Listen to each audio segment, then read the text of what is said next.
Now, Noah Sewell, brother Penei Sewell, obviously with the Detroit Lions, off to a fantastic start as a right tackle in his NFL career. 6'1", 246, ran a 4.64.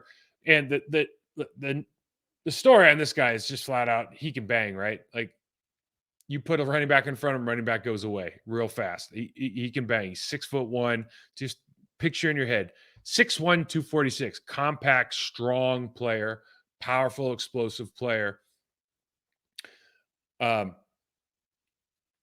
There are some parts to his game. You see him on film. He's a big, thick guy. There's some parts to his game you've got to love. And there's also some parts to his game that make me pause a little bit. You see here on the outside toss, he elects to go behind and try to run down this play. Like, listen, anybody who's played ball knows this is not going to work. You see him number one in the middle here on the fullback. Like, you got to cross face right here. You got to make something happen. You cannot go, if you go behind, you're never going to make the play. I know he knows that. I think when you watch this tape again, he's like, I need to cross face. I need to make that running back go back inside. I need to get ahead. I need to get a cross face of that fullback. I need to press the line. I need to be more physical. There's a couple plays like that we just kind of see where you see this monster guy that you know can hit. And so every time he doesn't hit, you're like, well, why didn't you hit? You should be more physical in the play. You should be more physical in this play. Like your uncle's Isaac Sapopo, like the old defensive tackle for the 49ers. Like, that guy was an absolute monster. Like, I want to see you be super physical all the time, where he's like, no, I'm a linebacker. I'm trying to, skirt around some of these blocks, but you're 6'1.5". You're 246 pounds. Let's like, you're built to hurt people, man. Let's go hurt people. We go through. He's not doing a bad job cutting off here, forcing this cutback. Again, when I look at just looking at his dimensions, I look at this and I go, man, you got to go right through that guard, right? You initiate contact. And this is the difference between him and like maybe a Jack Campbell.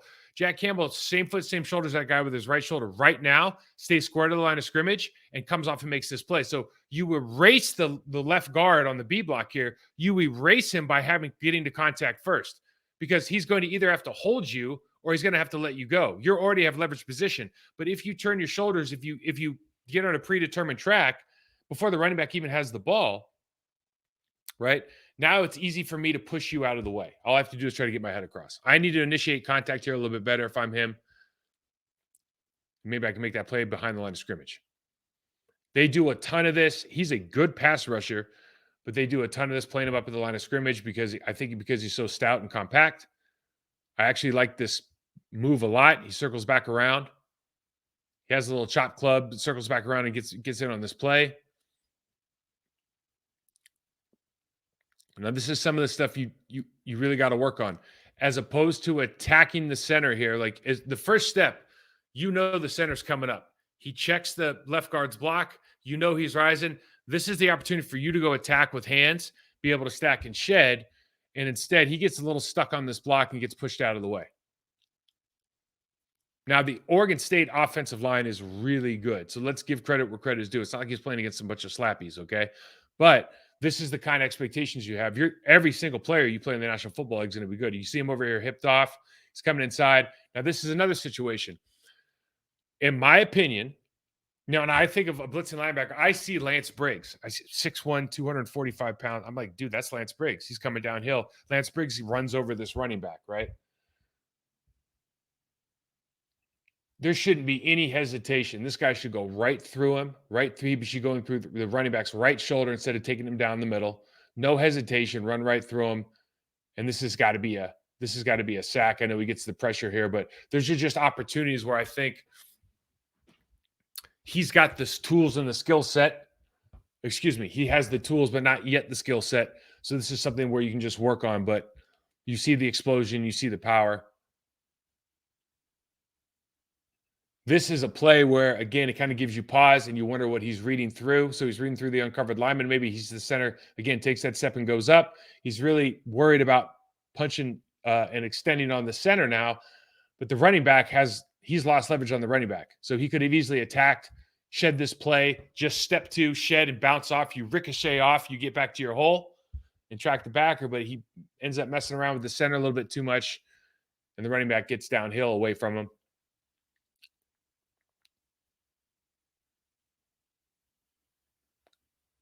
Again, instead of there's opportunities here because even if you right now you see the centers coming up on you, it looks like the right tackle. I mean, there's just people everywhere. There's just bodies, right? When you attack, you're taking a body or you're taking a hand or two hands off of your defensive tackle. So instead of staying there and absorbing, if you go and be proactive and force the right tackle or force the center to take their hands off and allow that D tackle to be single blocked, you're doing yourself a favor because you're going to be able to punch right through. You see, both those guys aren't ready for confrontation. You can punch them right in the chest. So you're going to be able to stack and shed and be able to strike same foot, same shoulder. And you're going to allow your defensive tackle to be a little bit more aggressive on a single block. So this is why you just want to see a little bit more of that anticipation and that aggressiveness going into contact with these blocks, maybe than what we're seeing on this tape. Like, it's a great tackle, but it's 10 yards down the line. See in the middle here, again, just getting gloved up a little bit by that center instead of being able to attack. Same thing here. You just want to see, as we're watching this tape, like a first round, day two, second round guy playing at a big time school. You diagnose this play, man. You want to be in control. If you're not going to get rid of the center because your coach is telling you, like, hey, I don't want you to give an open lane, like I need you to play this straight, then you got to punch, extend, stay square, but you have to dominate.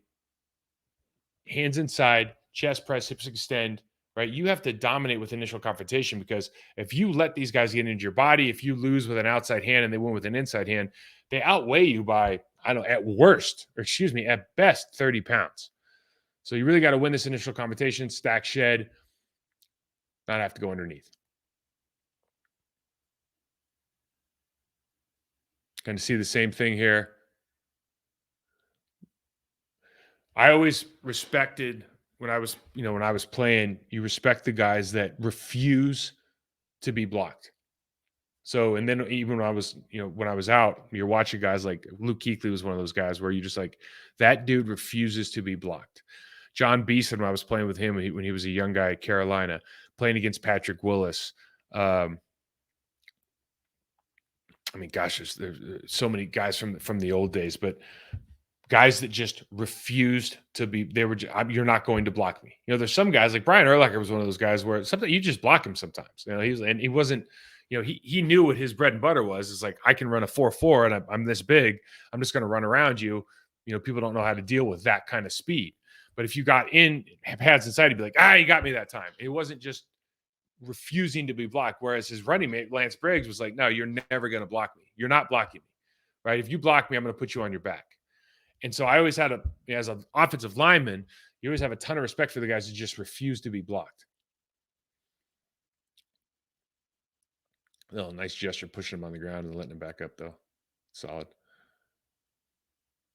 And then the last thing here, again, he is dumping the guy. So he gets engaged here and ends up dumping the guy on the ground. But the problem is he got stuck and the running back's out the gate. So the guy's got qualities, but you see that for me, the difference between the two players, obviously there's a size differential and maybe the style of play, but just the ability to shed blocks, anticipate, and read through offensive linemen into the backfield to be able to diagnose running plays in particular a little bit faster and hit those holes. I really like what Jack Campbell did on that tape. I think that they both are good players, but it just always depends on where you get put. But I think Noah Sewell is going to be a good player that maybe needs an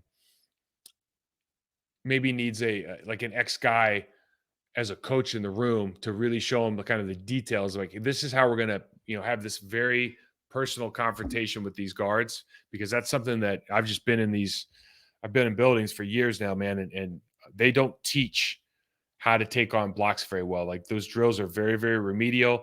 There's a detail and a right way to do things that they don't really spend a lot of time on. So you've got to get with the right development guy to make sure like it's you can't make tackles if you can't get off blocks. It's pretty simple. The guys that are really good at it make a lot more tackles than the guys that aren't, or they don't, or and certainly they don't miss as many. So